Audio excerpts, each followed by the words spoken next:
Proper setup for sitting with the cello is your feet are flat on the floor and you're at the end of your chair, not all the way to the end, but you're sitting at the end. You do not sit with your back to the back of the chair.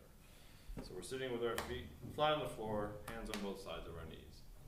Reach down, get your cello, grab it by the neck, pick it up in front of you as low as possible, and turn it forward. Place the cello on your legs with the scroll facing to your left. Always hand on neck. Turn end pin screw, pull out your end pin. A little bit longer than the width of your hand. Retighten, place the cello back into the puck or the strap, depending on what you use to hold your instrument. You definitely need either a strap or a puck to hold your end pin. Set yourself so that the cello is sitting just above your shoulder, just past your left ear. Knees are at the back of the cello. If your knees are too high, like this, you need to lengthen your end pin, and you should sit straight. If you sit back like this, then your knees come forward.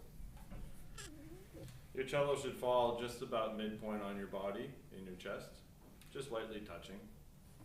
Your hands sit comfortably by your side, and if you're sitting properly, you should be able to fold your hands across the front of the cello with your arms fairly straight on both sides. Bow hold. So first you want to tighten the bow just a little bit, not so much so that the stick is straight. You don't want to be able to fit your fingers between the stick and the hair. Good. And then hold the bow always in your left hand. And you're going to place your middle finger on the ferrule, this silver part here on the frog, just so there's a half moon, a half circle hanging below the ferrule. And the other fingers fall naturally, as if you were hanging off a tree like a monkey. You don't want your fingers too spread out. You don't want them clamped together like that. So just a natural distance apart. You flip the bow over, and your thumb goes right where the frog and the stick meet, and it's going to have a nice round curve so that if you press on it, it's going to be nice and loose, just like ringing a doorbell. It's a button. So you don't want it tight and squeezing so that it doesn't bend when you push on it.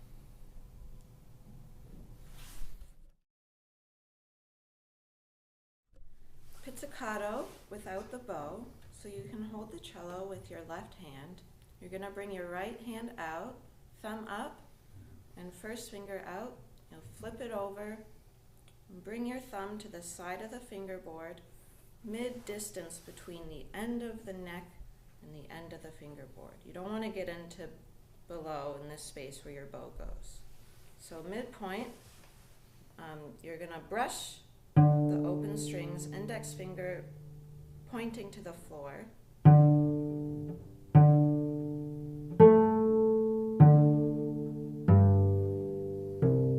You don't want to pluck the strings up. You're going to brush them to the side. So you don't want to curl your finger like that.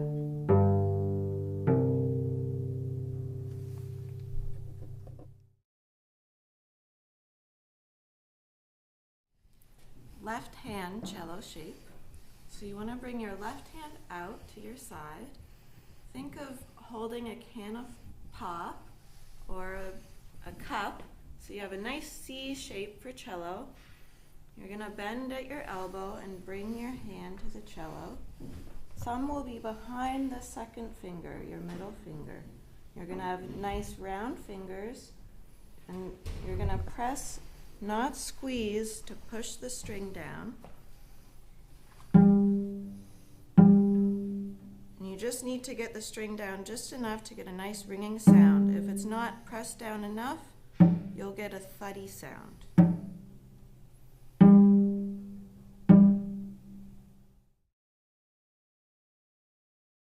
So left arm out, C shape for cello, thumb, second finger, back to the cello. Now, how far apart?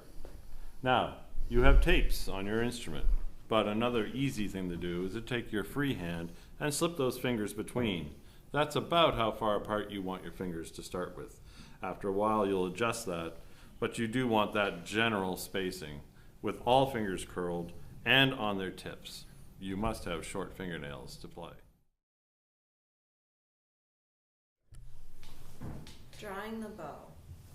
So you want to place the bow on the string and have a nice contact with the string. Then you pull the bow to the right and push to the left.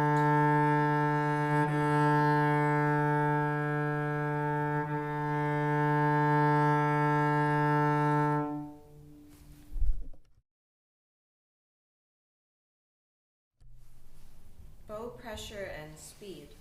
So you don't want to press too hard on the string, otherwise you're going to get a really rough sound.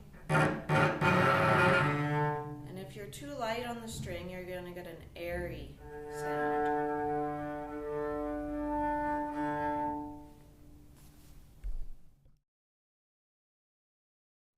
So more about the bow. You don't want to have a stiff wrist. You want everything very loose and able to move. Think of a bird wing. You can just have your bow level and go up and down, but you also want to go out and up with your bow. Think about reaching out and pulling back, opening up and closing the wing. And you can practice this to keep the bow straight with the bridge, but you never want to lock this because you'll start pulling the bow across the string. You must always pull perpendicular to the string or parallel to the bridge, depending on what you want to call it. It's important that you don't slice across the string because you don't have good contact with the string. You will not have a good sound. 2 exercises for good bow playing control is drawing the bow, watching the space between the hair and the adjacent strings, and keeping the bow in a consistent and uniform angle.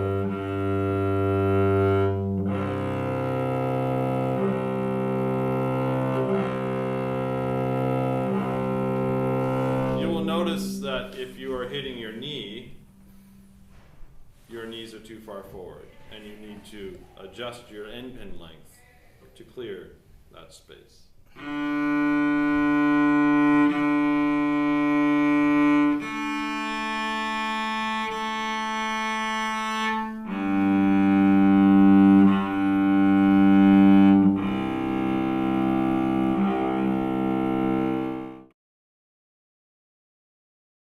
Pizzicato with a bow is a little more difficult and requires a little bit of practice for an older student to get a hang of.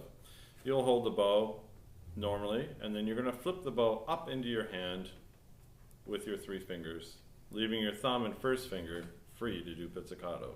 You'll notice that unfortunately you can't line your first finger up now, so you'll have to pluck with the tip of your finger. So you'll have to be careful about that, but you want to hold the bow above the string so you can do pizzicato with the bow in your hand and then quickly roll it back out